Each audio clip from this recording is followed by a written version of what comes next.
lengguwahe, karahasan, sexual, horror o droga na hindi angkop sa mga bata.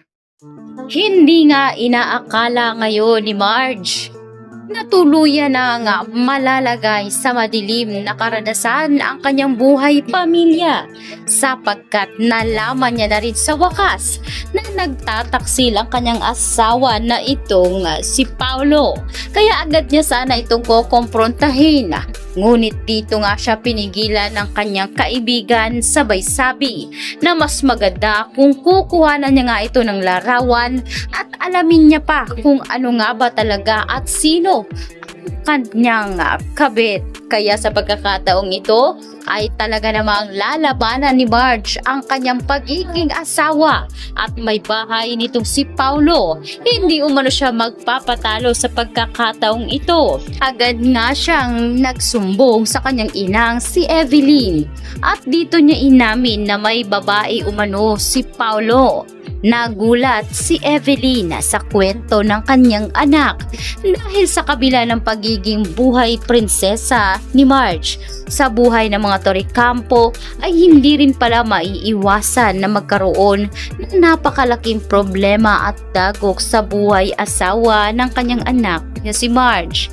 Sinabi ni Evelyn na wag umanong magpapatalo ito si Marge sa magiging babae umano ni Paulo. Alamin umano ni Marge kung totoo nga ba na babae ito ni Paulo o baka haka-haka lamang ito ni Marge. Alam naman daw nila na maraming kliyenteng babae si Paulo at isa na nga rito dahil sa kanila na ring trabaho ang pagpapalakad sa kumpanya. Ngunit pag-amin ni Marge na malakas umano ang kanyang kutob na may ibang babae si Paulo. Tinanong ni Evelyn kung nakilala nga ba o namukhaan ni Marge ang babae. Sinabi nito si Marge na hindi niya nakita dahil nakatalikod ito. Ang totoo ay bago pa man tuluyang nakita at nalamat nilapitan ni Marge ang babae na tinutukoy nito ay alam na ni Paulo dahil nakita nga ni Paulo at nahagit niya ng tingin si Marge kaya madali niya ngang binriefing itong si Thea.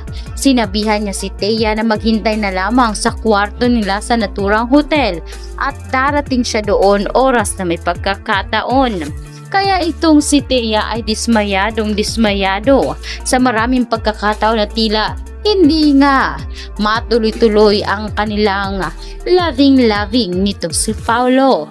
Kaya naman sinabi ngayon ni Thea na baka sa susunod ay siya na mismo ang mas mainam na gagawa ng paraan dahil lagi umanong palpak ang mga lakad nila kapag si Paulo ang nagpaplano sa naturang event. Kaya pangako ni Paulo na dito na lamang siya maniniwala kay Thea at si Thea na lamang daw umano ang gumawa ng paraan kung paano nga sila magkikita. Dali-dali na nga ang nagdesisyon si Paulo na bumalik na sa kumpanya upang hindi na rin siya mapaghalataan ng kanyang asawa. Ganun pa man si Marge ay umuwi nga ito sa mansyon ng mga Torrecampo at dito niya nakita ang ina ni Paulo na itong si Regina.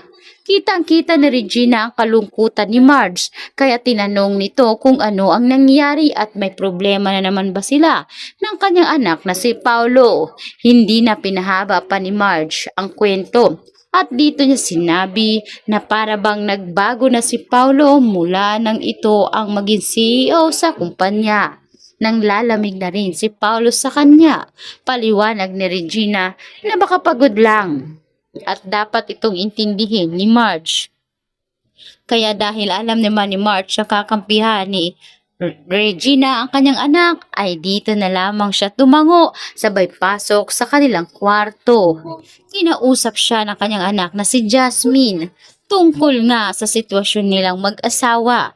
Ngunit paliwanag ni Marge na ayos lang Huwag na umanong intindihin ito ni Jasmine. Hindi umano ito makakatulong sa kalusugan ng kanyang anak at mas mainam kung magpapahinga na ito. Ngunit sa loob-loob nito si Marge ay ramdam niya na tila nagbago na ang kanyang asawa at sigurado siya na may iba nga itong babaeng pinagkakaabalahan at hindi umano hahayaan ni Marge na matuloy ngang masira ang kanilang buhay mag-asawa. Kaya sa pagkakataong ito ay sisiguraduhin ni Marge na malalaman niya ang buong katotohanan kung totoo nga bang may ibang babae ito si Paulo.